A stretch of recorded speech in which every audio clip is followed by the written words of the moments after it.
ये बच्चों देखो, तुम लोगों की कक्षा 10 की बुक है जो कि ऐसी है, ठीक है। ये हमारे यूपी बोर्ड की एनसीईआरटी की बुक है।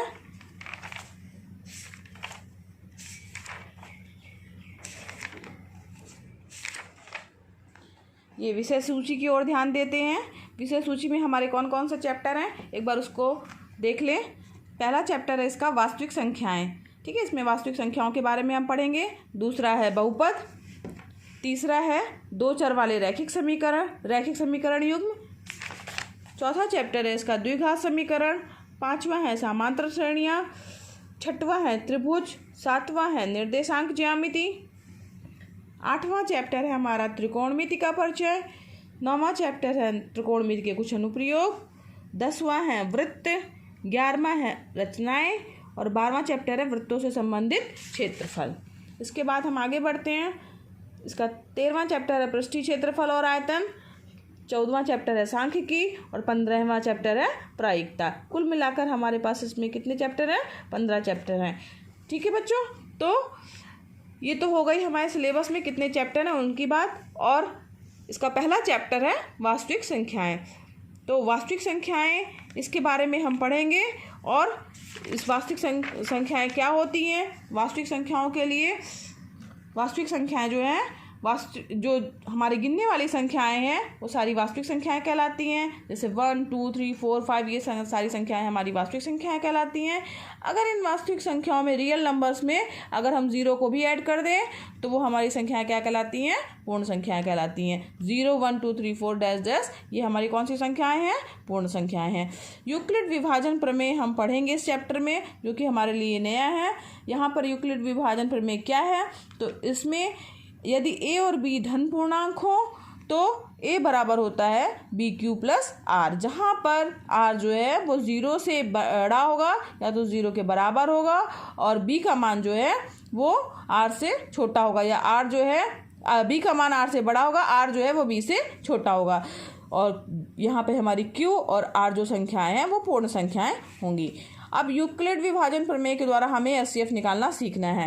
एचसीएफ निकालना सीखने के लिए हम क्या करेंगे? जैसे मान लीजिए एग्जाम्पल है हमारा 455 और 42, इनका हमें एचसीएफ निकालना है, ठीक, महत्तम समापवर्तक निकालना है। तो हम इसको भाग के मेथड से ऐसे करते थे, 42 का भाग देंगे 455, ठीक। तो 455 में जब भाग देंगे तो 10 बार गया, तो हमारा जो शेषफल बचा 35, जो 35 है उससे फिर से भाग देंगे किसमें? 42 में, और एक बार गया बचा 7, फिर 7 का भाग फिर से देंगे जो हमारा ये जिससे भाग दे रहे हैं, तो 7 पन्ना 35 और शेषफल क्या आ गया? 0। ये प्रक्रिया हम कब तक करते हैं? जब तक कि हमारा शेषफल शून्य नहीं आ जाता। तो जिससे भाग देने पे लास्ट में शून्य आता है वही हमारा क्या कहलाता है? हाईएस्ट कॉमन फैक्टर या एचसीएफ कहलाता है, ठीक है, महत्तम समापवर्तक कहलाता है। लेकिन अभी हम एक नए मेथड यूक्लिड विभाजन प्रमेय के द्वारा इसको निकालेंगे। तो इसको जो निकालने का तरीका है, इस मेथड के द्वारा इस प्रमेय से इस रूप में लिख करके हमें निकालना है। और ये प्रक्रिया, इसके कई चरण होंगे।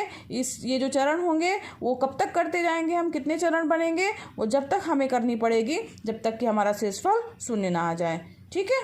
चलिए जैसे देखते हैं कि अगर हम इसे चरण के रूप में लिखेंगे यूक्लिड विभाजन प्रमेय के द्वारा, तो चूंकि 455 इज ग्रेटर देन 42, तो इसका फर्स्ट जो स्टेप बनेगा, जो पहला चरण होगा, वो 45 इक्वल टू हो जाएगा 42 इंटू 10 प्लस 35। दूसरा चरण क्या होगा? जो हमारा यहाँ पर 35 हमारा क्या है? शेषफल है। अब देखेंगे कि 35 क्या हमारा शून्य के बराबर है? तो शून्य के बराबर नहीं है शेषफल शून्य के बराबर नहीं है, तो हमें फिर दूसरे चरण की भी आवश्यकता होगी, जो कि इसी प्रकार से करना है।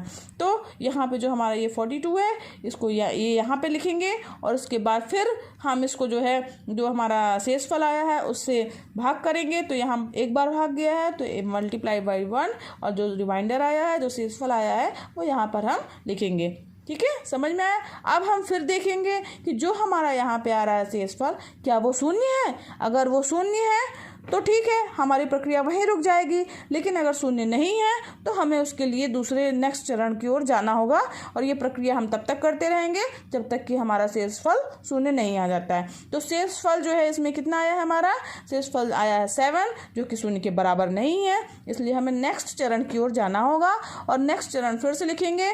इसमें हम जो ये 35 है उसे यहाँ लिखेंगे। अब इसके बाद 35 जो है उसमें जो शेषफल आया उससे भाग देंगे। तो 35 में जो है 7 से भाग दिया, 7 पना 35, और यहाँ पे हो गया हमारा शेषफल या रिमाइंडर 0। तो इसे 7 × 5 + 0। अब यहाँ हम देख रहे हैं कि हमारा शेषफल कितना आ गया है, 0 आ गया है। तो हमारी प्रक्रिया यहीं पर समाप्त हो जाती है।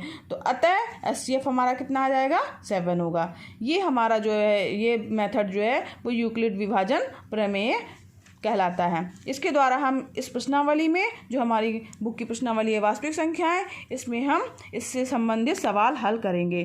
ठीक है, समझ में आया बच्चों?